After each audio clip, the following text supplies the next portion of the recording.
Good evening everyone. तो जैसा कि आप सभी को पता है, हम यहाँ पर ले रहे हैं ऑनलाइन क्लासेस। किस क्लास के लिए? तो वो है 10th क्लास के लिए। किस सब्जेक्ट की? तो वो है मैथ की, जिसमें हमने आपके 4th चैप्टर को पढ़ना स्टार्ट कर दिया है। और कुछ ही दिनों में या 1-2 दिनों के बाद ये चैप्टर खत्म भी हो जाएगा। 1-2 दिन तो नहीं, पर हाँ 2-3 क्लासेस की रहती है, फिर ये खत्म हो जाएगा। ठीक है। तो उससे पहले, क्लास को शुरू करने से पहले अपना सबसे पहले देख लेते हैं पोल रिजल्ट। पोल रिजल्ट क्या होता है? तो जो आपने पिछली क्लास में आंसर दिए थे पोल में, उसमें किस किस बच्चे ने सभी आंसर सही दिए हैं, उनके नाम हम यहाँ पे एक बार लेते हैं। ठीक है। तो पिछले क्लास में 3 सवाल पूछे गए थे। उन तीनों के तीनों सवालों के जवाब जिन बच्चों ने बिल्कुल सही दिए हैं, उनके नाम है रानी और हिमांशी। ठीक है। बाकी बच्चों ने भी आंसर किया पोल में, लेकिन कुछ बच्चों के 2 क्वेश्चन सही थे, एक गलत था, एक सही थे, दो गलत थे, या फिर कोई भी सही नहीं था। तो ऐसे चलता रहता है, लेकिन सभी ने आंसर दिया है पोल में, इसलिए वेरी गुड। लेकिन सोनिया ने और दिनेश राणा राजपूत जी के नाम से जो है, इन दोनों बच्चों ने पोल में आंसर नहीं किया। दिया सिंह जी के नाम से जो, इन्होंने भी पोल में आंसर नहीं किया। तो ऐसा नहीं करना है, पोल में आंसर दिया करो। सही आता है गलत आता है वो अलग बात है, लेकिन पोल में आंसर देना है। ठीक है। और एक और चीज है जो मुझे आप सभी के साथ डिस्कस करनी है, वो ये है कि आप सभी को पता है कि हमारी जो क्लास है वो 7 बजे शुरू होती है ना। लेकिन जो आपका लिंक है वो 6:45 पर ही एक्टिव हो जाता है। इसका मतलब 6:45 पर भी आप क्लास को ज्वाइन कर सकते हो। तो 6:45 से 7 बजे तक हमारे पास 15 मिनट बचते हैं।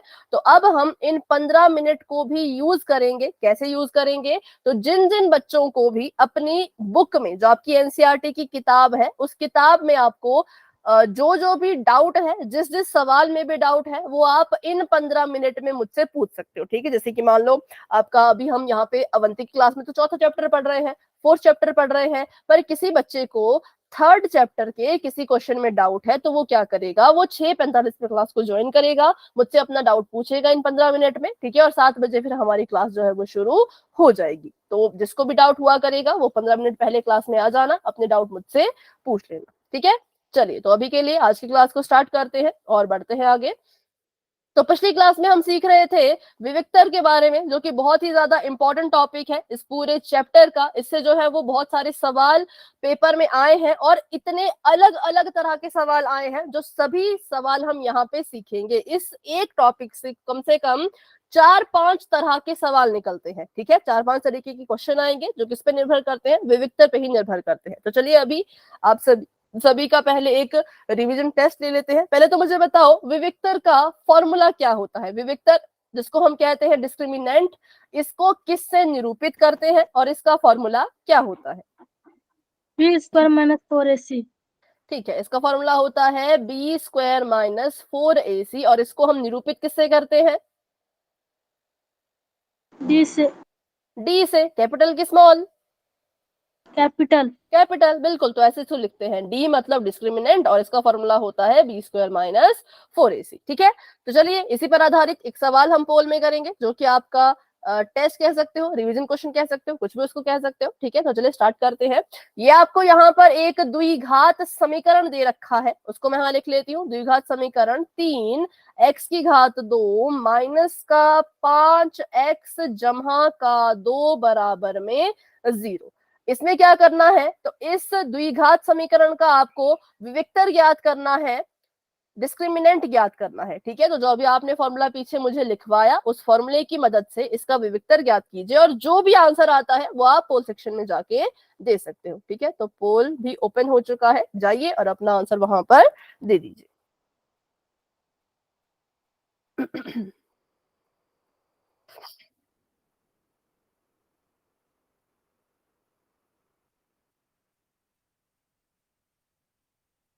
हाँ, जिसने आंसर दे दिया हैंड रेज कर लेना भाई, एक ही बार हैंड रेज करना है सिर्फ। ठीक है।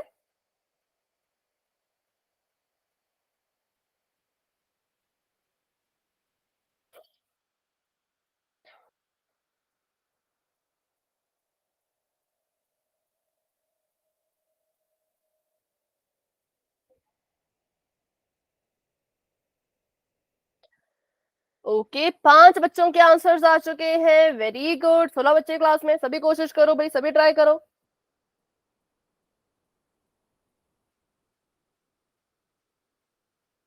क्योंकि विविक्तर निकालना आना चाहिए। अगर विविक्तर निकालने में थोड़ी सी गड़बड़ हो गई तो फिर बहुत से क्वेश्चन हैं जो आप नहीं कर पाओगे, ठीक है। इसलिए पूरी कोशिश कीजिए कैसे इसको निकाला जाता है, क्या इसका फॉर्मूला होता है।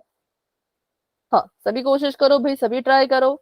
सही आता है गलत आता है बाद की बात है, अभी आपका काम है इस क्वेश्चन को सॉल्व करना, उत्तर तक पहुंचना, ठीक है।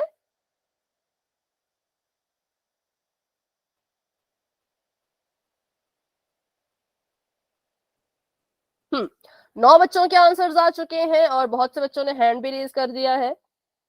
और जिन बच्चों ने हैंड रेज नहीं किया, मतलब अभी आपने आंसर भी नहीं किया है, तो अभी सॉल्व करो, आंसर दे दो, फिर हैंड रेज कर लेना, ठीक है। चलिए, वेरी गुड वेरी गुड, सभी ट्राई कीजिए, सभी कोशिश कीजिए। प्रियंका, संजीव, कनिष्का, निकिता, विवेक, कैफ, रूपा, निदा, चारू, ये सभी बच्चे अपना आंसर दे चुके हैं। रुचि ने भी आंसर दे दिया है, बाकी बच्चे भी कोशिश कीजिए। हिमांशु ने भी आंसर दे दिया है, बाकी बच्चे भी कोशिश कीजिए, सभी कोशिश करो, सभी ट्राई करो आंसर देने का।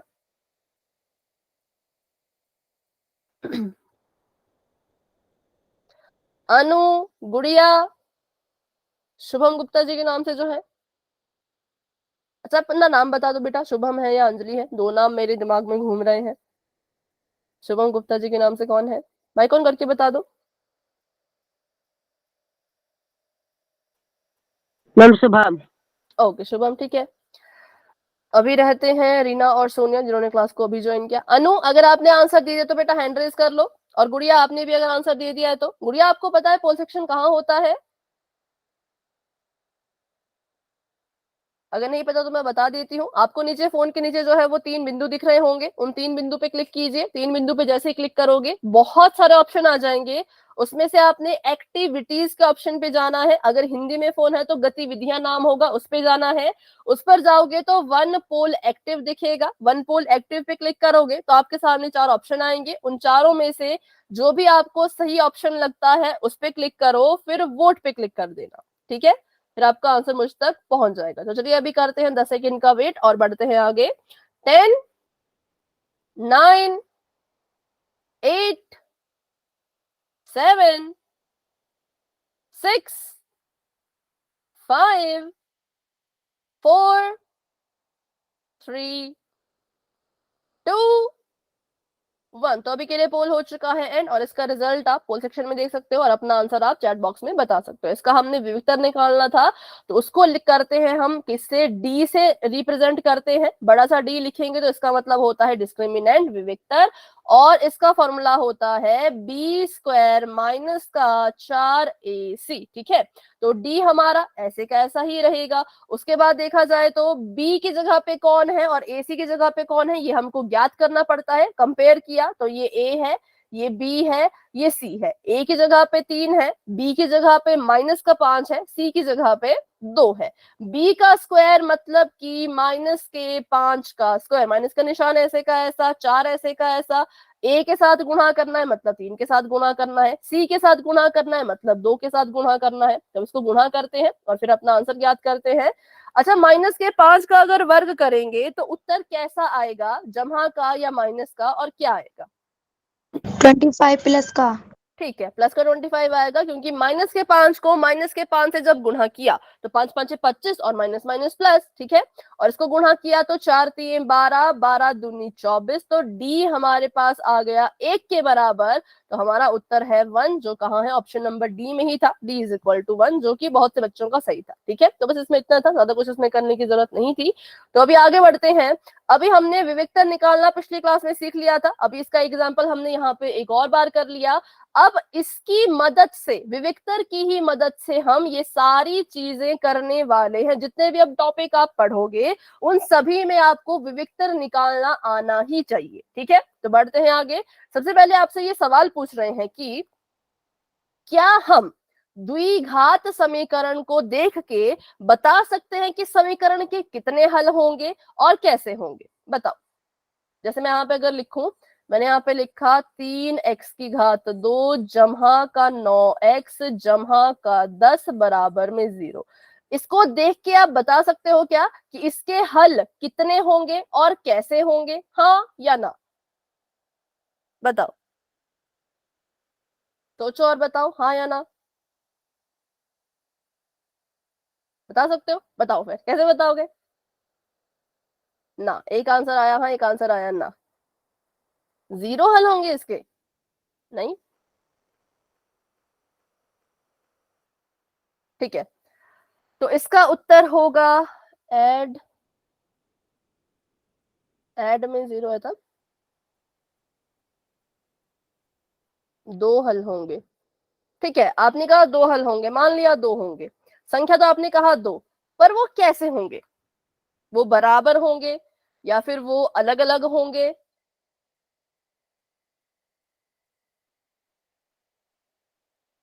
या फिर होंगे ही नहीं? एक मिनट, अच्छा एक मिनट, हाँ। जब जीरो होगा बराबर होगा, क्या जीरो होना चाहिए? थोड़ा थोड़ा ठीक बोल रहे हो, पर जीरो क्या होना चाहिए? अंत में यहाँ पे जीरो होना चाहिए। D, very good. ठीक है, चलो इतना तो आपको पता था, इसलिए बिल्कुल ठीक है, इक्वल होंगे। अच्छा, इसको आपने क्या सॉल्व कर लिया?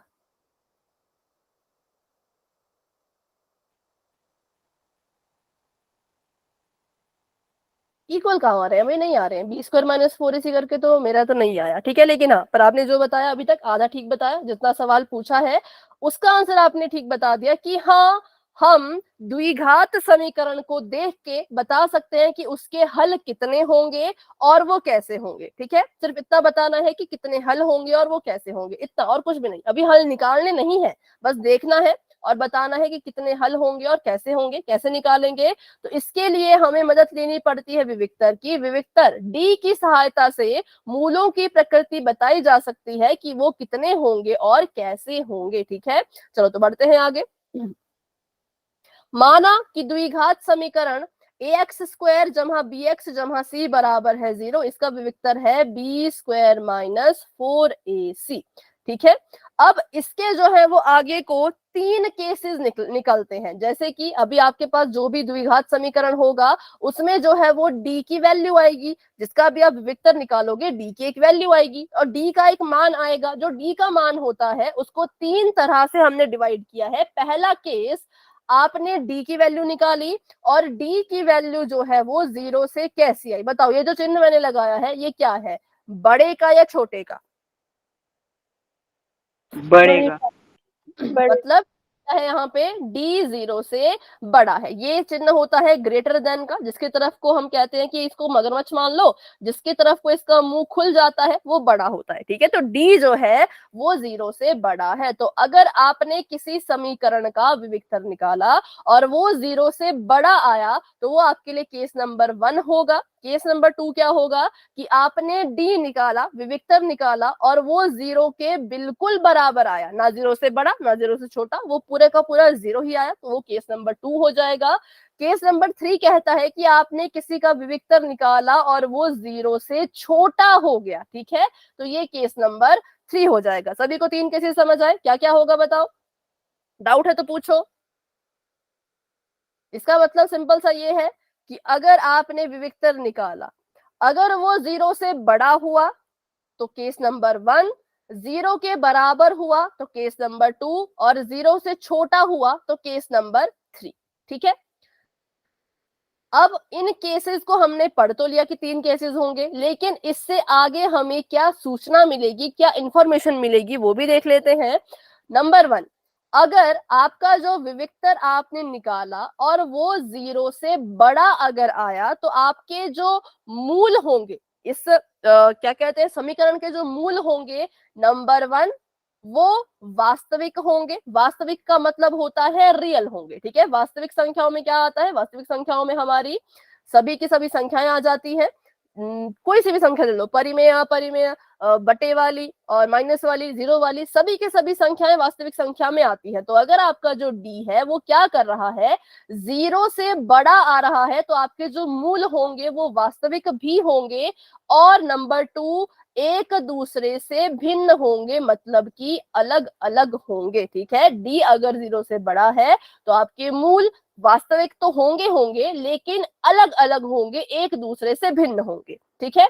अगर डी जो है वो 0 के बराबर आता है तो नंबर 1 आपके मूल इस केस में भी वास्तविक होंगे ही होंगे, लेकिन और कैसे होंगे, तो एक दूसरे के बराबर। मतलब जो आपका पहला मूल आएगा वैसा ही बिल्कुल सेम दूसरा मूल भी आएगा। ठीक है, मान लो मैं कह रही हूँ मेरा कोई समीकरण है, उसका उसका जो डी है वो 0 के बराबर आ रहा है और पहला मूल उसका 5 आ रहा है, तो दूसरा भी कितना होगा, बताओ दूसरा भी कितना होगा? 5। 5, क्योंकि 5। अगर डी 0 के बराबर है तो मूल कैसे होते हैं, नंबर 1 वास्तविक, नंबर 2 बराबर। लेकिन अगर आपका जो डी है वो 0 से छोटा हो जाए तो फिर क्या होता है, इसके कोई वास्तविक मूल नहीं होते हैं। अब आपने जो है वो वास्तविक संख्याएं तो पढ़ी है, रियल नंबर सबने पढ़े हैं, रियल नंबर में तो सारे ही नंबर आते हैं, है ना, जितने भी नंबर हमने पढ़े हैं वो सभी के सभी रियल नंबर में आते हैं। लेकिन अब ऐसी कौन सी संख्याएं हैं जो वास्तविक नहीं होती? नंबर 1 हम कह रहे हैं कि इस संसार में जितनी संख्याएं हैं वो सभी रियल होती हैं, सभी वास्तविक होती हैं, चाहे वो बटे वाली हो, चाहे वो परिमेय संख्या हो, चाहे वो अपरिमेय संख्या हो, चाहे वो माइनस की हो, प्लस की हो, जीरो हो, सम हो, विषम हो, जैसी मर्जी हो, सब कुछ तो वास्तविक संख्या में आ रहा है। लेकिन दूसरी तरफ ये कह रहे हैं कि कोई वास्तविक मूल नहीं होगा, तो मतलब कैसा होगा? तो एक संख्या होती है जो रियल नंबर नहीं होती है, जिसको आप कब पढ़ोगे, जिसको आप 11th क्लास में पढ़ोगे, ठीक है, तो उसके बारे में अभी डिस्कस नहीं करेंगे, वो आप अपनी 11वीं कक्षा में ही पढ़ना। लेकिन हाँ, ऐसी संख्या होती है जो वास्तविक नहीं होती है, उसको हम वास्तविक संख्या की कैटेगरी में नहीं लिखते हैं। ठीक है, तो अगर डी 0 से बड़ा है तो वास्तविक और भिन्न होंगे मूल, अगर डी 0 के बराबर है तो वास्तविक और मूल बराबर होंगे, लेकिन अगर डी 0 से छोटा है, माइनस में जा रहा है, तो इसके कोई वास्तविक मूल होंगे ही नहीं। ठीक है, बढ़ते हैं आगे। 3 केसेस आपने अच्छे से पढ़ लिए, अब इन 3 केसेस का इस्तेमाल भी कर लेते हैं। अभी हम यहाँ पे सिर्फ मूलों की प्रकृति की जांच करेंगे, हम इसको सॉल्व नहीं करेंगे, हम इसके मूल ज्ञात नहीं करेंगे, बस इतना पता करेंगे कि मूल कैसे हैं। ठीक है, तो चलो इसका मुझे आप विविक्तर निकाल के बताओ सभी बच्चे। x² जमा का 5x जमा का 6 बराबर में 0। अगर मूलों की प्रकृति ज्ञात करनी है तो आपको विविक्तर तो निकालना ही पड़ेगा। विविक्तर निकालो और मुझे बताओ कि मूलों की प्रकृति कैसी होगी। -1 आ रहा है, चलो जी देखते हैं। सबसे पहले इसकी तुलना कर लीजिए द्विघात समीकरण के मानक रूप से ax² जमा bx जमा c बराबर है 0 से। मैंने इसकी तुलना की। अब यहां से मुझे पता चल गया कि a की जगह पे आ रहा है 1, b की जगह पे आ रहा है 5 और c की जगह पे आ रहा है 6। अब मुझे विविक्तर निकालना है, मतलब मुझे d निकालना है। d के लिए फॉर्मूला लगता है b² माइनस का 4ac। ठीक है, तो अब इसको करते हैं सॉल्व। b की घात 2 मतलब 5 5 25, माइनस का निशान 4 गुणा 1 गुणा 6, तो ये आ गया 25 माइनस 6 चौके 24। नहीं, मेरा तो नहीं आ रहा माइनस में भाई, आपका क्यों माइनस में आ रहा है? फिर देखो जरा कहाँ पे गड़बड़ हुई। डी ऐसे का आएगा। हाँ, यस मैम 1 आएगा। बराबर है 25 माइनस 24 बराबर में 1। ठीक है, बराबर में 1 दिखते हैं अभी चैट में। 1 1 1 1 1, हाँ ओके करेक्ट है, 1 है। कैसा है? जमा का है। अगर डी 1 के बराबर है, इसका मतलब डी 0 से कैसा है, बड़ा है कि छोटा है? बड़ा। बड़ा है।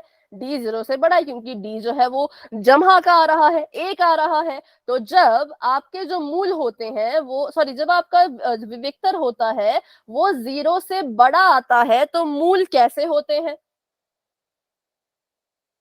बताओ।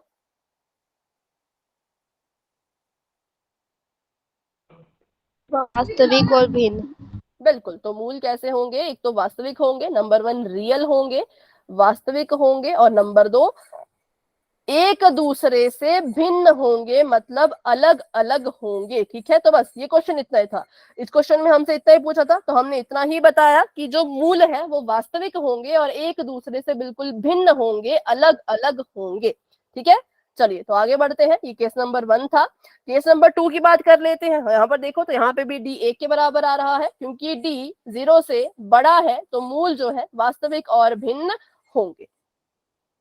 अब इसको सॉल्व कर लेते हैं। यहाँ पर इसका विविक्तर निकालिए, x की घात 2 माइनस का 4 x जमा का 4 बराबर में 0। इसका विविक्तर निकालिए और मुझे बताइए कितना आ रहा है।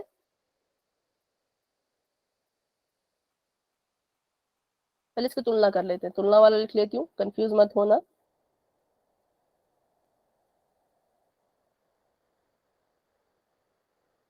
बराबर।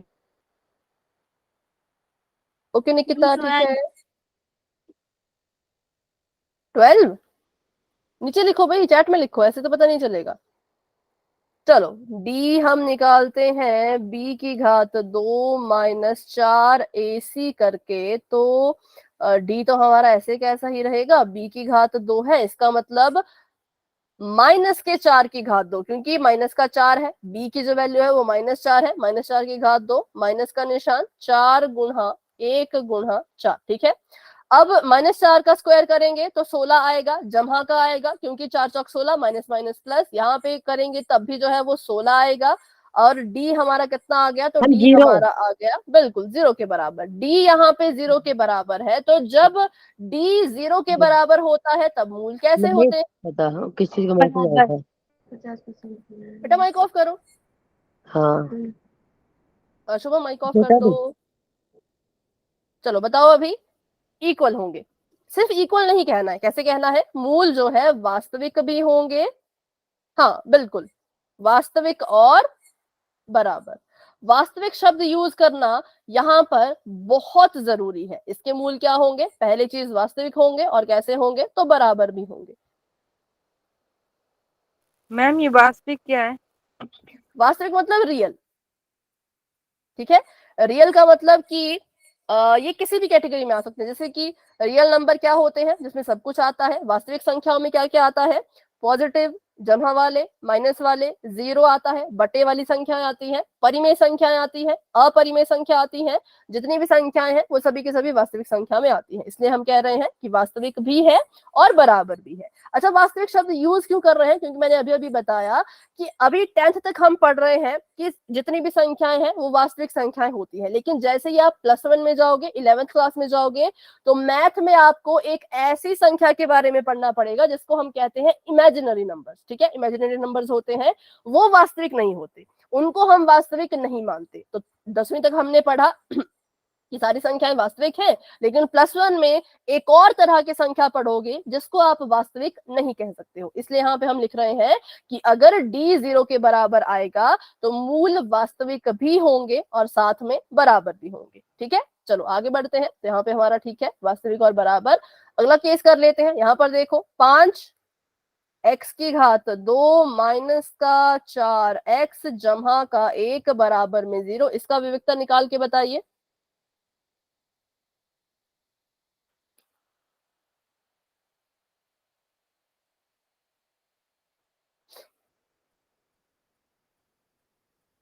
सभी सभी कोशिश करो। -4, बाकी भी बताओ सभी का इतना आ रहा है क्या, किसी को कुछ और तो नहीं आ रहा।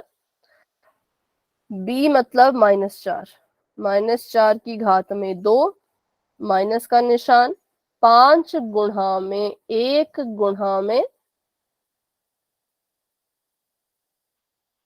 अच्छा 4 -4। नहीं लिखा, 4 नहीं लिखा, 4 गुणा 5 गुणा 1, ठीक है। देखो यहाँ पे तो 4 चौके 16, जमा का 16 क्योंकि माइनस माइनस प्लस, 4 5 20। अब यहाँ से हमने जब d की वैल्यू निकाली तो d की वैल्यू आ गई 4, है ना, लेकिन कैसा वाला 4, माइनस का 4, क्योंकि 20 बड़ा है, 20 के पास माइनस का निशान है तो उत्तर में भी माइनस का निशान आएगा। तो यहाँ पर क्या हुआ, जो हमारा d है वो 0 से छोटा निकला, <0 निकला, तो हम यहाँ पे कहेंगे कि इसके जो मूल है वो वास्तविक नहीं होंगे, ठीक है, मूल वास्तविक नहीं होंगे। अब ऐसे इस क्वेश्चन को हम हल नहीं कर सकते क्योंकि इसके जब वास्तविक मूल ही नहीं है तो इसके मूल भी नहीं निकलेंगे। 0 इज अपर देन d, मतलब मूल वास्तविक नहीं होंगे। जब इसके मूल वास्तविक, अगर आपके पास कोई समीकरण आता है, ठीक है, और आपके पास कंडीशन ये आती है कि इसका कोई भी वास्तविक मूल नहीं होगा, तो आप उसके मूल निकालने की कोशिश भी मत करना, क्योंकि उसके जब मूल वास्तविक है ही नहीं तो वो निकलेंगे भी नहीं। ठीक है, चलिए तो आगे बढ़ते हैं। तो हमारा बिल्कुल सही आंसर आया, -4 आया डी, और इसकी वजह से ना तो कोई मूल वास्तविक होगा ही नहीं। तो बस ये था हमारा इसके बारे में। अभी चलिए इस सवाल को करते हैं, ये थोड़ा सा अलग सा सवाल है, इसमें वर्गमूल भी है।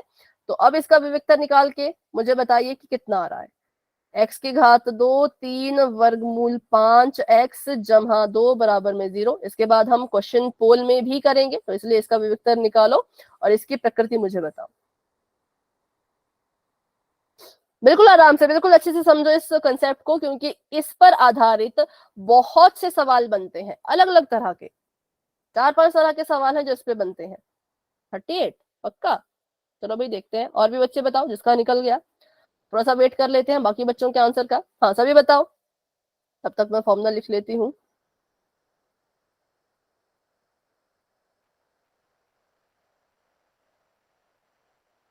Thirty seven. हाँ और बताओ।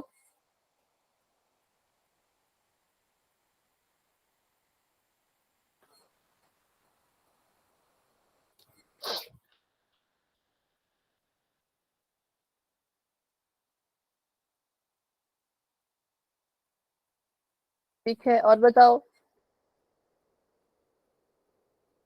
37 आ रहा है सभी का, चलो फिर देखते हैं। सबसे पहले डी ऐसे का ऐसा ही रहेगा। b की घात 2 का मतलब, पहले तो मुझे बताओ b की जगह पे है क्या? 3√2। ठीक है, मैम सिर्फ इसको 3√5। वर्गमूल 5 मत लेना या सिर्फ 3 मत लेना, ये दोनों b की जगह पे है। 3 वर्गमूल 5 ये दोनों ही b की जगह पर लिखे गए हैं, तो इसका होना है वर्ग, तो इसका वर्ग कर लिया। ठीक है, और यहाँ पे माइनस का निशान, 4 गुणा में 1 गुणा में 2। अब इसको आपने कैसे हल किया मुझे बताओ। जब आपने 3 वर्गमूल 5 का वर्ग किया तो आपका उत्तर क्या आया?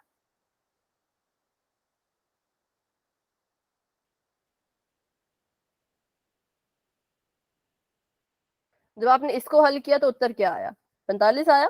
ठीक है, बिल्कुल करेक्ट है, क्योंकि अगर हम इसको ध्यान से देखें तो यहाँ पर जो ये 3 है बच्चों, ये वर्गमूल 5 के साथ क्या कर रहा है? ये वर्गमूल 5 के साथ गुणा कर रहा है, इसलिए 3 का भी वर्ग होगा और वर्गमूल 5 का भी वर्ग होगा। ठीक है, 3 का वर्ग करो जरा, तो 3 3 9 होता है, और वर्गमूल 5 का अगर वर्ग करने की हम कोशिश करेंगे तो ये जो है ये वर्गमूल है, बाहर जो लिखा है वो वर्ग है, ये एक दूसरे के उल्टे होते हैं, एक दूसरे के दुश्मन होते हैं, तो वर्गमूल से वर्ग कट गया, सिर्फ 5 बच गया। ठीक है, 3 का भी स्क्वायर करना था, वर्गमूल 5 का भी स्क्वायर करना था, क्योंकि दोनों गुणा कर रहे थे, इसलिए 3 का स्क्वायर किया तो 9, 3 3 9, और वर्गमूल 5 का वर्ग किया तो सिर्फ 5। ठीक है, फिर माइनस का निशान था, माइनस का निशान लगा दो, 4 दूनी 8 ऐसे कैसे लिख दिया। डी बराबर है 5 9 45 -8। अब 45 में से 8 को माइनस करो, कितना आया? 37। ठीक है, देखते हैं, 37 आएगा। क्योंकि 38 भी आ रहा था, तो देखते हैं इसको अच्छे से यहाँ पे माइनस कर लेते हैं, बिल्कुल बच्चों की तरह। ठीक है, 7 आएगा, 8 और 7 15 होता है, और थी हाँ 37। 38 नहीं आएगा, 37 आएगा। ठीक है, तो हमने देखा कि हमारा डी 37 आ रहा है। कैसा आ रहा है? जमा का आ रहा है, तो मतलब जो डी है वो 0 से बड़ा है। अगर डी 0 से बड़ा आता है तो मूल कैसे होते हैं? तो मूल एक तो वास्तविक होंगे और दूसरा भिन्न होंगे। ठीक है, वास्तविक होने के साथ साथ वो कैसे होंगे? एक दूसरे से बिल्कुल भिन्न होंगे। तो बस ये था हमारा तरीका ये पता करने का कि आपके जो मूलों की प्रकृति है वो क्या होती है। तो यहाँ पे भी देखो 37 आ रहा है, और मूल जो है वास्तविक और भिन्न होंगे। तो चलिए अभी करते हैं एक और क्वेश्चन। उससे पहले बिल्कुल रिवाइज कर लो छोटी सी चीज को, कि अगर डी 0 से बड़ा हुआ तो मूल वास्तविक और भिन्न होते हैं। अगर डी 0 के बराबर आया तो मूल वास्तविक और बराबर होते हैं, और अगर डी 0 से छोटा रह गया तो कोई वास्तविक मूल नहीं होगा। ठीक है, तो ये टेबल यहाँ पे है। अगर डी 0 से बड़ा है तो वास्तविक और भिन्न होंगे मूल, अगर डी 0 के बराबर है तो वास्तविक और बराबर होंगे, और अगर डी 0 से छोटा है तो मूल कैसे होते हैं, काल्पनिक होते हैं, जिसका मैंने आपको इंग्लिश में कहा था इमेजिनरी। ठीक है, इमेजिनरी को हिंदी में कहते हैं काल्पनिक। तो काल्पनिक होते हैं और कोई भी वास्तविक मूल नहीं होता है। ठीक है, चलो तो अभी एक क्वेश्चन करते हैं पोल में। अभी के लिए चैट मैंने ऑफ कर दिया है, क्वेश्चन आप सभी के सामने आ चुका है। आपसे यहाँ पूछा गया, बिल्कुल बिल्कुल अच्छा छोटा सा सवाल है कि बच्चों अगर डी जो है वो 0 के बराबर आ जाए तो आपके मूलों की प्रकृति क्या होगी। डी अगर 0 के बराबर आ जाए तो मूलों की प्रकृति क्या होगी, तो आपने ये बताना है पोल में, जो कि बस अभी आपको नजर आने वाला है। चलिए, पोल ओपन हो चुका है, सभी बच्चे जाओ और अपना अपना आंसर वहां पे दे दो, और जिसने आंसर दे दिया हैंड रेज कर लो। ठीक है भाई, 7 बच्चों ने आंसर दे दिया है, वेरी गुड, बहुत अच्छे। सभी कोशिश करो, सभी ट्राई करो कि अगर आपका जो डिस्क्रिमिनेंट है, जो आपका विविक्तर है, वो 0 के एकदम बराबर आ रहा है तो मूलों की प्रकृति कैसी होगी। ठीक है, ऑप्शन नंबर ए है वास्तविक और भिन्न, ऑप्शन नंबर बी है वास्तविक और बराबर, ऑप्शन नंबर सी है वास्तविक नहीं होंगे, ऑप्शन नंबर डी है इनमें से कोई नहीं। वेरी गुड, 15 बच्चों के आंसर्स आ चुके हैं, 20 बच्चे क्लास में हैं, 16 बच्चों के आंसर्स आ चुके हैं, 4 बच्चे अभी भी रहते हैं। तो चलिए अभी करते हैं 10 सेकंड का इंतजार, क्योंकि बहुत लंबा सवाल नहीं है, सिर्फ देखना है और आंसर करना है, ना उसमें कुछ हल करना है ना कुछ और करना है। ठीक है, 10 9 8 7 6 5 4 3 2 1। तो अभी के लिए पोल हो चुका है एंड पर। 4 बच्चों ने अभी तक आंसर नहीं किया, पहले उनको पता लगाते हैं। गुड़िया, चारू, रीना, बच्चों आंसर दे दीजिए पोल में। अगर आंसर दे देते हो तो फिर हैंड रेज कर लिया करो। अनु, निकिता, रुचि, पोल में आंसर दिया करो बच्चों। सॉरी, चलिए चैट ओपन हो चुकी है, वहां पे अपना आंसर बता सकते हो। बिल्कुल सही है, इसमें ज्यादा कुछ बच्चों का गलत नहीं हुआ, ऑप्शन नंबर बी करेक्ट है, क्योंकि जब डी 0 के बराबर होता है तो मूल वास्तविक और बराबर होते हैं।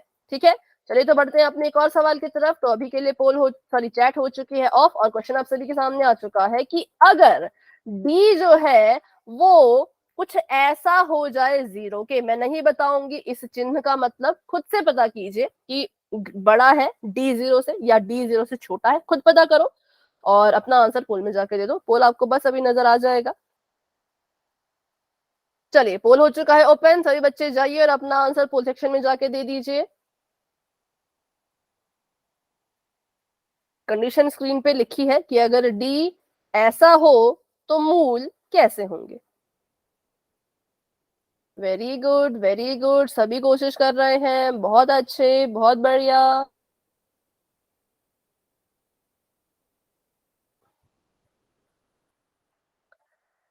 ठीक है, 13 बच्चों के आंसर्स आ चुके हैं, वेरी गुड।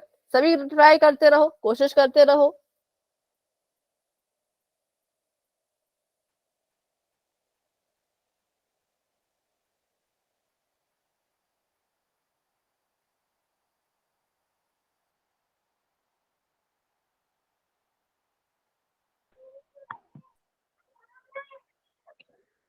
तो माइक ऑफ कर दो रीना, कुछ कह रहे हो तो कहो, नहीं तो माइक ऑफ कर दो।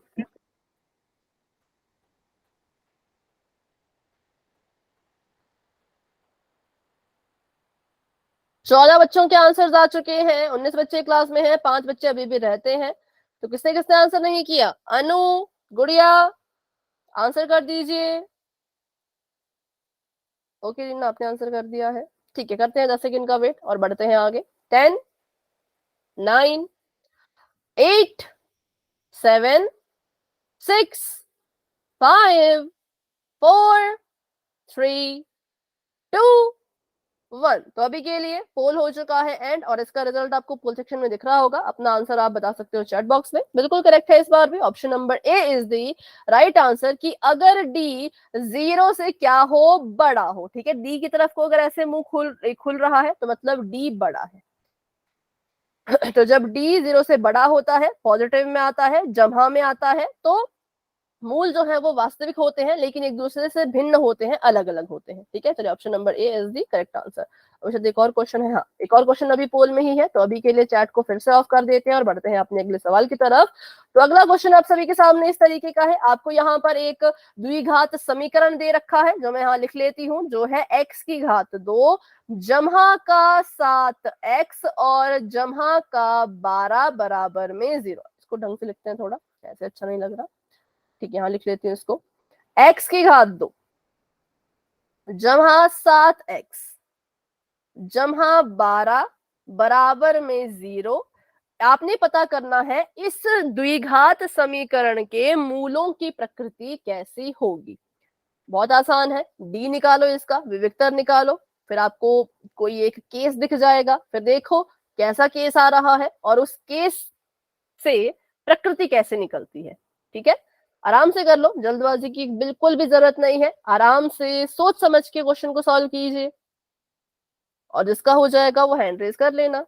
ठीक है, बिल्कुल आराम से रिलैक्स होके कीजिए, किसी बात की जल्दी नहीं है, हड़बड़ी में जल्दबाजी में गलत नहीं करना है, अपना समय लो, आराम से करो, सोच समझ के करो, साइन देखो किसका कैसा है, एबीसी की वैल्यू अच्छे से देखो। ठीक है, चलो वेरी गुड।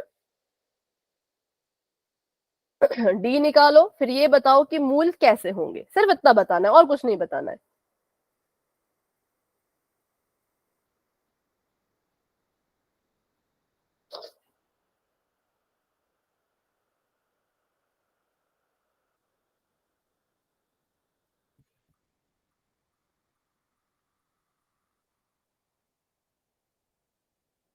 ठीक है, 8 बच्चों के आंसर्स आ चुके हैं, बाकी बच्चे भी कोशिश कीजिए, सभी ट्राई कीजिए, कोई भी ऐसा नहीं होना चाहिए जिसने क्वेश्चन को सॉल्व करने की कोशिश ना की हो।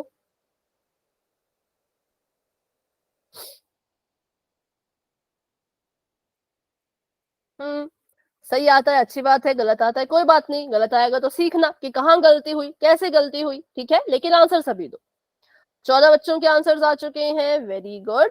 तो अभी आंसर दे दिया है, दे चुके हैं प्रियंका, संजीव, कनिष्का, निकिता, कैफ, निदा, प्रीति, रूपा, चारू, सोनिया, विवेक, शुभम, रुचि, और जिन्होंने आंसर नहीं दिया वो है हिमांशी, नरेश जी के नाम से जो है, रीना और निकिता। ठीक है, और गुड़िया। सभी आंसर करो, सभी कोशिश करो आंसर देने की।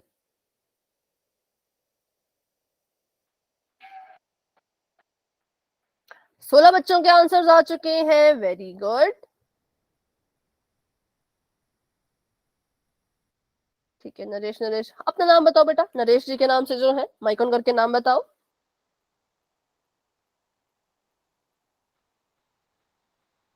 हाँ फिर से बोलो। मैम खुशी। खुशी, ठीक है खुशी। चलो अभी करते हैं 10 सेकेंड का इंतजार और बढ़ते हैं आगे। 10 9 8 7 6 5 4 3 2 1। तो अभी के लिए पोल हो चुका है एंड, और इसका रिजल्ट आप सभी पोल में जाकर देख सकते हो और अपना आंसर चैट बॉक्स में बता सकते हो। ठीक है, इसका हमने निकालना था विविक्तर, मतलब कि डी। तो डी निकालने के लिए मुझे लगता है आप साइन में कंफ्यूज हो रहे हो। ठीक है, आपको तो फिर मैं एक और तरीका बताऊंगी कैसे याद रखना है। ठीक है, b² - 4ac ऐसे कर दिया। अब देखो d तो ऐसे कैसा रहेगा, b की जगह पे 7 है, मतलब 7 का स्क्वायर करना है, माइनस का 4 है, गुणा 1 गुणा 12, क्योंकि 4ac था। 7 सत्ते होता है 49, माइनस का निशान, 12 चौके हो जाएगा 48, और डी हमारे पास आ गया 1। ठीक है, अब अगर आपको साइन में दिक्कत आ रही है, अगर आपको ऐसे और इसमें जो है वो फर्क नहीं पता लग रहा, थोड़ी सी दिक्कत आ रही है, तो एक और तरीका सुन लो। अगर आपका डी पॉजिटिव आए, देखो ये जमा का है ना, इसके साथ माइनस का निशान नहीं लगा है, तो डी अगर 1 के बराबर आ रहा है, 1 कैसा है, 1 जमा का है, तो डी अगर पॉजिटिव आएगा कैसा आएगा, डी अगर पॉजिटिव आएगा तो मूल जो सॉरी इसके जो मूल है वो वास्तविक और भिन्न होंगे। ठीक है, कैसा अगर डी आएगा, डी अगर जमा का आएगा, धनात्मक आएगा, पॉजिटिव आएगा तो मूल जो है वो वास्तविक और भिन्न होंगे। लेकिन अगर आपका जो डी है वो माइनस का आता, कैसा आता, माइनस आता, नेगेटिव आता, यहाँ पे तो चलो एक आया था, अगर यहाँ पे उल्टा होता 48 आगे होता 49 पीछे होता तो माइनस का एक आ जाता। तो अगर आपका डी नेगेटिव आता तब हम कहते हैं कि मूल वास्तविक नहीं होंगे। अगर डी जमा का है तो मूल वास्तविक होंगे और वास्तविक होने के साथ साथ एक दूसरे से अलग होंगे, भिन्न होंगे। ठीक है, लेकिन अगर डी जो है वो आपका नेगेटिव हो जाए, माइनस में चला जाए, तो कह देना कि इसके मूल ही नहीं होंगे, होंगे ही नहीं। ठीक है, डी अगर माइनस में चला गया तो इसके मूल ही नहीं होंगे, वास्तविक नहीं होंगे वो। और अगर डी जमा का रहा तो वास्तविक होंगे पर एक दूसरे से अलग होंगे। और अगर डी 0 के बराबर आ गया, ना जमा का आया ना माइनस का आया, सीधा डी जो है वो 0 आ गया, तो कह देना कि मूल बराबर हो जाएंगे। ठीक है, चलिए तो बढ़ते हैं आगे। ऑप्शन नंबर ए जो है वो अभी के लिए राइट आंसर है। तो अभी एक और क्वेश्चन शायद पोल में है, हाँ इसको भी कर लेते हैं। तो चैट हो चुकी है ऑफ और क्वेश्चन आप सभी के सामने आ चुका है। तो क्वेश्चन ये है कि 4x⁻² माइनस 5x जमा का 3 बराबर में 1। अब रुक जाओ, क्यों रुकना है, क्योंकि पहले सुन लो, ये क्वेश्चन थोड़ा सा अलग है। इसमें क्या अलग आया, इसमें बराबर है कि उस तरफ 1 है। ये जो हमने लिखा ये अपने द्विघात समीकरण के मानक रूप में नहीं है। फिर से रिपीट करती हूँ, जो यहाँ पे समीकरण लिखा है ये द्विघात समीकरण के मानक रूप में नहीं है, क्योंकि द्विघात समीकरण का मानक रूप कहता है कि बराबर के इस तरफ 0 होना चाहिए, लेकिन यहाँ पर तो 1 है। तो इस 1 को उठाओ, इस तरफ लेके आओ, जो हल होता है हल करो, फिर द्विघात समीकरण बनेगा। ठीक है, किसी को डाउट है तो भी फिर से पूछना, जिसको समझ आ गया वो कर लो कि अभी ये मानक रूप में नहीं है, इसको मानक रूप में लाने के लिए 1 को उठा के यहाँ भेजना पड़ेगा, फिर यहाँ पे बचेगा 0, 1 उधर जाके अपना चिन्ह बदल के क्या बन जाएगा, खुद से करो, ट्राई करो, फिर जो भी आंसर आया फिर उसका विविक्तर निकालना। ठीक है,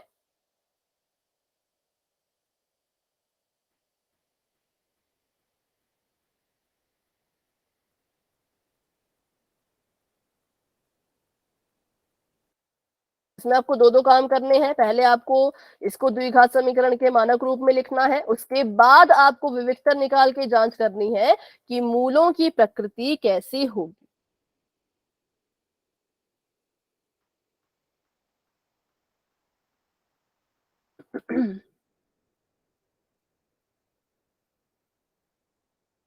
जल्दबाजी में गलत मत करना, अच्छे से सॉल्व करना। दो यहाँ पे आपको चीजें सॉल्व करनी है, पहले इसको लिखना है द्विघात समीकरण के मानक रूप में, फिर निकालना है इसका विविक्तर और फिर अपना आंसर देना है।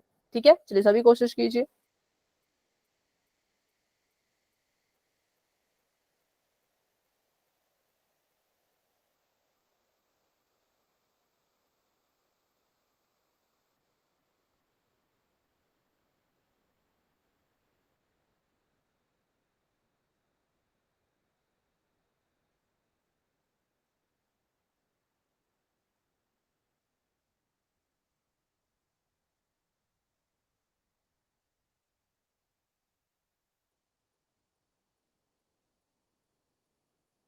ठीक है, सभी कोशिश करो।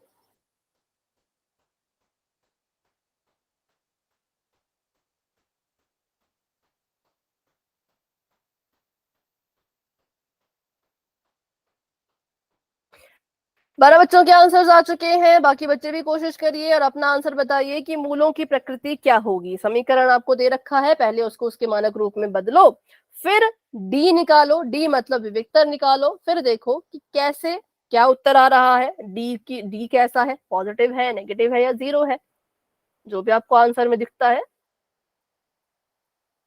फिर आपको वो पोल में भी मिल जाएगा और अपना आंसर आप वहां पे दे पाओगे। ठीक है, चलिए अभी मुझे बताओ कोई स्टूडेंट है क्या जो इस क्वेश्चन को सॉल्व कर रहे हैं, जिनको थोड़ा और समय चाहिए, माइक ऑन करके यस बोलो।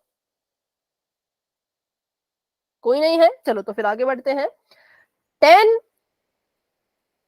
9, 8, 7, 6, 5, 4, 3, 2, 1। तो अभी के लिए पोल मैंने कर दिया है एंड, और इसका रिजल्ट आप देख सकते हो पोल सेक्शन में, आंसर दे सकते हो चैट बॉक्स में। चलिए सबसे पहले हमने इसको क्या करना था, इसको इसके जो है वो मानक रूप में लिखना था। तो पहले हमारे पास जो समीकरण दे रखा है वो लिखा है 4x⁻² माइनस का 5x जमा 3 बराबर में 1।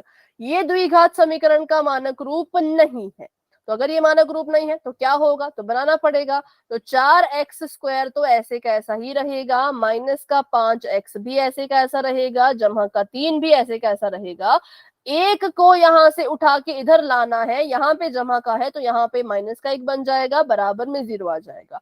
अब इसको हल करो, 4x² ऐसे का ऐसा, माइनस का 5x ऐसे का ऐसा, 3 में से 1 गया तो 2 आया, बराबर में 0 ऐसे का ऐसा। ठीक है, अब ये हमारा द्विघात समीकरण बन चुका है। अब इसका जो है वो डी हम निकाल सकते हैं। तो डी निकालने के लिए डी लिख दिया b² माइनस 4ac। b की घात में 2 है, तो और b की जगह पे है माइनस का 5, तो यहाँ पे माइनस का 5 लिख लेंगे, माइनस के 5 की घात में 2 आ जाएगा, माइनस का 4 गुणा में 4। क्यों है गुणा में 4, क्योंकि a की जगह पे 4 है, c की जगह पे 2 है तो 2 लिख दिया। ठीक है, अब इसको हल कर लेते हैं। अब इसको हल करेंगे तो क्या आ जाएगा, यहाँ पर 5 5 25, माइनस का निशान, 4 चौके 16 और 16 दूनी 32। जब हमने इसको हल किया तो हमारा जो डी आया वो कितने के बराबर आया, वो 32 में से 25 को माइनस करो, कितना आएगा बताओ। माइनस का 7। 7।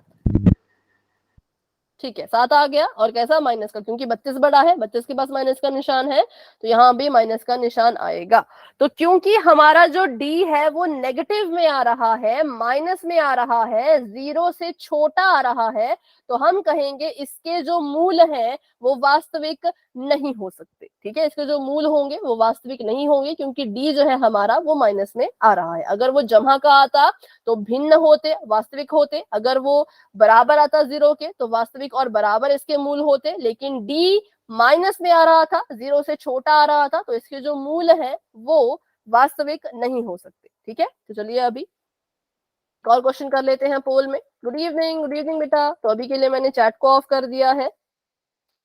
अच्छा, 7 नहीं था निदा, माइनस का 7 था वो। ठीक है, और बढ़ते हैं अभी आगे। तो यहाँ पे फिर से आ चुका है एक रूट वाला सवाल, इसको अच्छे से कर लेना, जैसे पीछे वाले क्वेश्चन आपने अच्छे से कर लिया था। ठीक है, चलो तो इसको लिख लेते हैं, 3x की घात में 2 माइनस का निशान 4 वर्गमूल के अंदर 3x जमा का 4 बराबर में 0। इस द्विघात समीकरण के मूलों की प्रकृति कैसी होगी वो बताओ, कि इसके मूल कैसे होंगे, किस तरीके के होंगे। क्या हो गया, मेरी आवाज नहीं आ रही, ऐसा बोल रहे हो क्या? अगर मेरी आवाज नहीं आ रही तो एक बार क्लास को लेफ्ट करके दोबारा से ज्वाइन करो।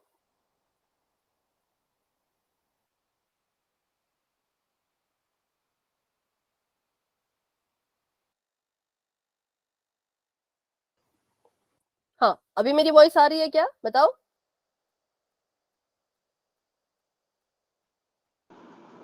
मैम क्वेश्चन नहीं दिख रहा। स्क्रीन नहीं दिख रही, रुको मैं स्क्रीन को शेयर करती हूँ। अभी रुक जाओ भाई, अभी कोई स्क्रीन पे मत देखना, गलत मत करना बिना स्क्रीन के।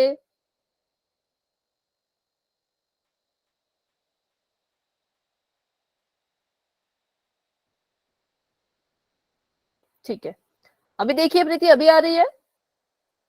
Yes ma'am. ओके,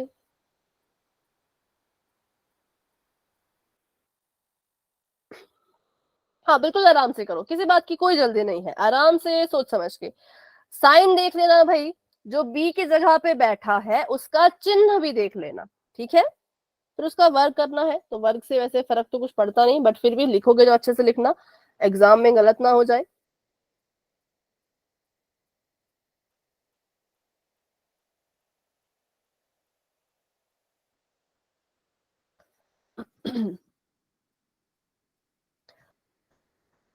तो ऐसे जो क्वेश्चंस थे ये आपको एक एक नंबर के आए थे एमसीक्यूज में, हम देख रहे थे पिछले पुराने पेपर। तो ऐसे सवाल आपको एक एक नंबर के आए हैं कि इसका विविक्तर अगर ऐसा है तो मूल कैसे होंगे। ये सवाल आपको जो है एमसीक्यू में आते हैं, तो इसलिए इसको अच्छे से जो है प्रिपेयर करो। बहुत आसान है, कुछ इसमें मुश्किल तो है ही नहीं।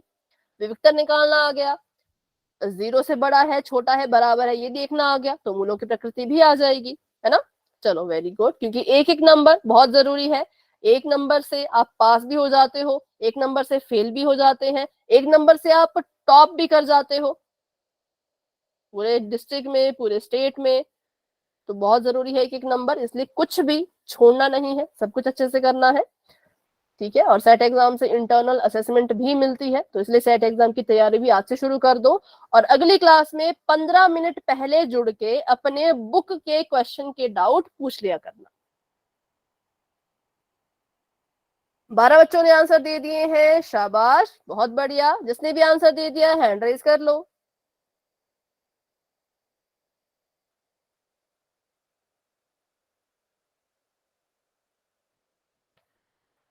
तो अभी आंसर दे दिया है रूपा, विवेक, प्रियंका, सोनिया, कैफ, चारू, निकिता, रुचि, कनिष्का, अभिषेक,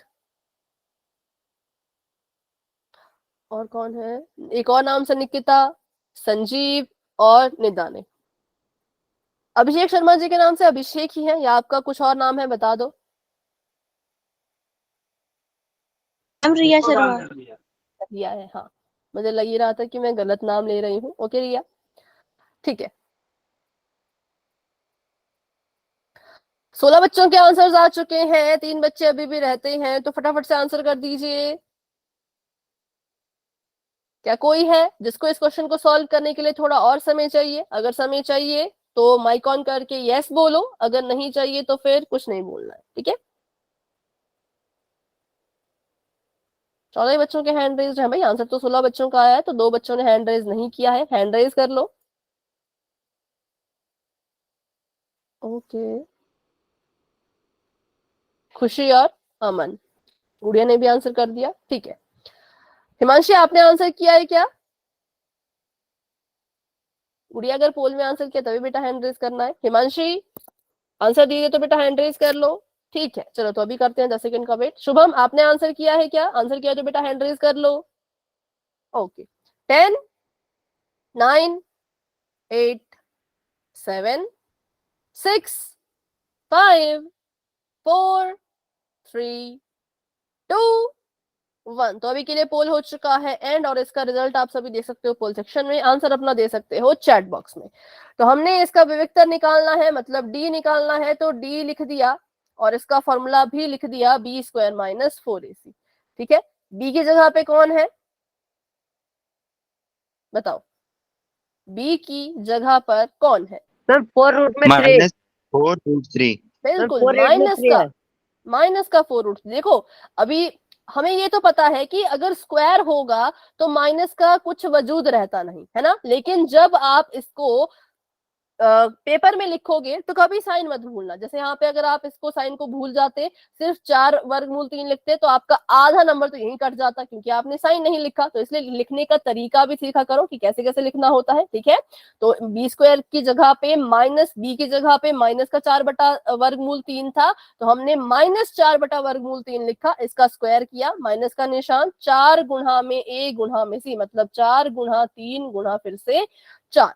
अब हमें पता है कि इसका वर्ग कैसे करेंगे, पहले 4 का वर्ग करेंगे, फिर वर्गमूल 3 का भी वर्ग करेंगे।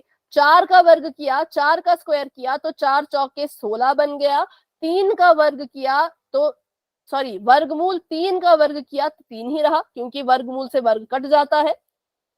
माइनस का निशान, 4 3 12, 12 चौके 48 और 16 3 48।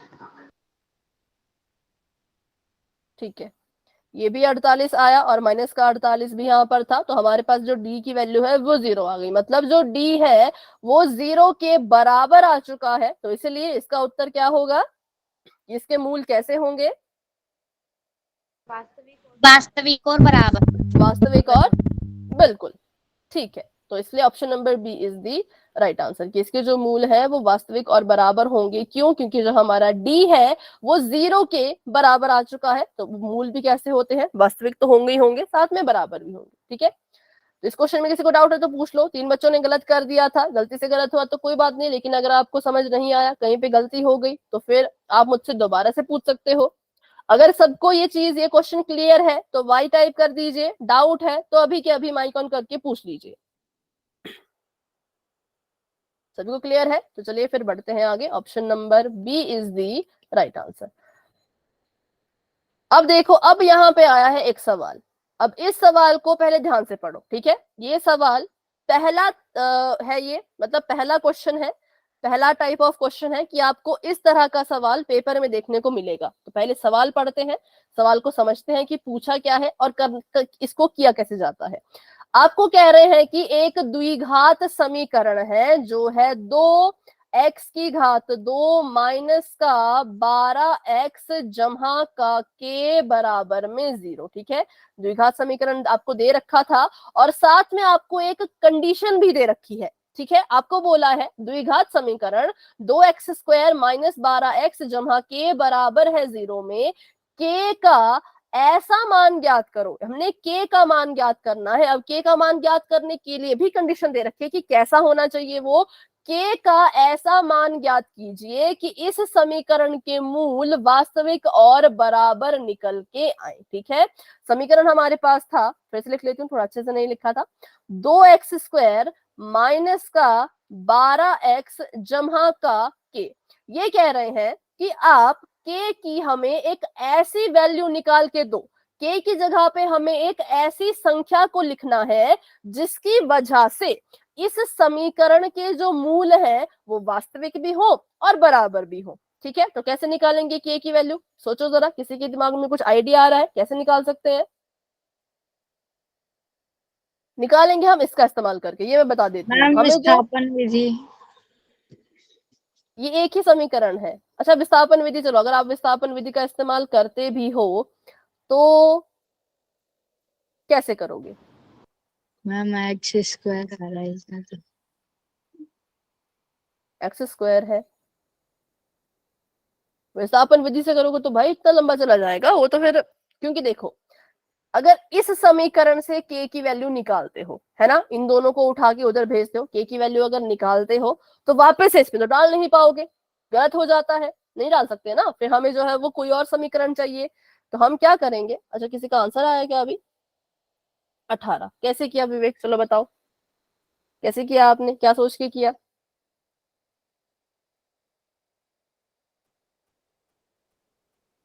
माइक ऑन करके बता दो।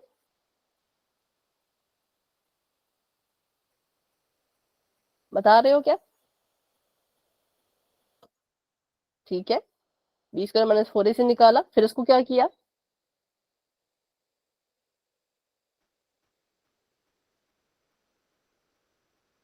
इसमें रख दिया।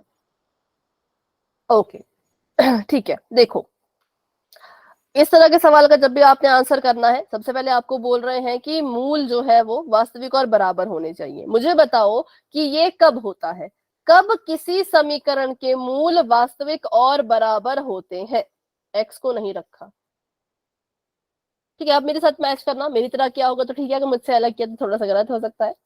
बताओ भाई कब होता है मूल वास्तविक और बराबर, कब होते हैं? को बराबर 0। जब डी 0 के बराबर, d बराबर 0। जब डी 0 के बराबर हो। तो पहली चीज हमें ये दे रखी है, हमें ये दे के इन्होंने बताया है कि बच्चों डी 0 के ही बराबर है। हमें पहले बता दिया, इन्होंने खुद से बता दिया कि डी 0 के बराबर है। कैसे बताया? इन्होंने बोला कि इसके मूल वास्तविक और बराबर हो। ऐसी कंडीशन आपने बनानी है कि इसके मूल जो है वो वास्तविक बराबर हो। तो हमें पता है ये तो तभी पॉसिबल है जब डी हमारा 0 के बराबर हो जाता है। और एक वैल्यू डी की ये है 0 और दूसरी वैल्यू डी की हम यहां से निकालेंगे इसके फॉर्मूले का यूज करके, d² minus 4ac, b² minus 4ac। ठीक है, b की जगह पे माइनस का 12 था, माइनस का 12 लिख दिया, घात में 2 लिख दिया, फिर 4ac है तो 4 गुणा 2 गुणा के। ठीक है, एक वैल्यू डी की 0 है और दूसरी वैल्यू मैंने डी की यहां पर निकाली, 12 को 12 से गुणा करेंगे 144 आएगा, माइनस का निशान 4 दूनी 8 के आएगा। ठीक है, तो एक सवाल मैं आपसे पूछूं, डी की वैल्यू यहाँ पे 0 है, डी की वैल्यू यहाँ पे 144 माइनस 8 के है, क्या मैं इसको 144 माइनस 8 के बराबर 0 लिख सकती हूँ, हाँ या ना? बताओ। हाँ या ना, बस इतना बताओ, लिख सकते हैं कि नहीं लिख सकते?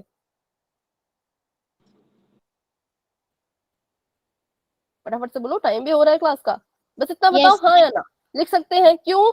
क्योंकि डी 0 के बराबर है ना। अगर मैं आपको बोलूं कि ए जो है वो बी के बराबर है और सी जो है वो भी बी के बराबर है, तो ए भी तो सी के बराबर ही आएगा। तो वैसे ही डी जो है वो 0 के बराबर है और डी जो है वो इसके भी बराबर है, तो ये दोनों वैल्यूज भी एक दूसरे के बराबर ही आएंगी। या फिर अगर इतना इतना सब याद नहीं रखना तो बस इतना याद रखो कि अगर मूल वास्तविक और बराबर है तो डी निकालो और डी को 0 कर दो। अगर आपको ये सब झंझट याद नहीं रखना तो इतना याद रखो कि ऐसे सवालों में जो भी कंडीशन दी होगी अपने डी की वैल्यू निकाल के उसको उतने के बराबर कर देना। जैसे मैंने कर दिया 0 के बराबर। अब यहाँ से के की वैल्यू निकाल लो, तो 8 के ऐसे का ऐसा रहेगा, माइनस का निशान इसके साथ में है, 144 यहाँ पे ऐसे का ऐसा रहेगा, के को अकेला छोड़ो, 144 बटा 8 आ जाएगा। 8 का पहाड़ा पढ़ो, कटेगा क्या इससे? 8 ही कम 8, नहीं कट तो नहीं रहा, 8 दूनी 16, 18 कैसे आएगा? अच्छा हाँ, 8 ही कम 8 ना, 9 10 11 12, ठीक है 64 और 8 8 64, तो 18 आ गया। तो के की वैल्यू यहाँ पे कितनी आ गई? के की वैल्यू यहाँ पे 18 आ गई। मतलब कि जब आप इस द्विघात समीकरण में के की जगह पे 18 लिखोगे और इसका विविक्तर निकालोगे तो इसके जो मूल होंगे वो वास्तविक और बराबर आएंगे। ठीक है, तो ये है पहले तरीके का सवाल, जो कि मुझे पता है आप बहुत से बच्चों को आधे ही समझ आया, आधे में डाउट रहा होगा, तो इसको हम अगली क्लास में फिर से करेंगे। ठीक है, तो इसके अलावा किसी और क्वेश्चन में कोई डाउट है तो क्लास में बने रहो, मुझसे पूछो। लेकिन अगर कोई डाउट नहीं है, सब समझ आ गया, तो बच्चों आप क्लास को लेफ्ट कर सकते हो। तो अभी के लिए good night and bye bye, मिलते हैं अपनी अगली क्लास में।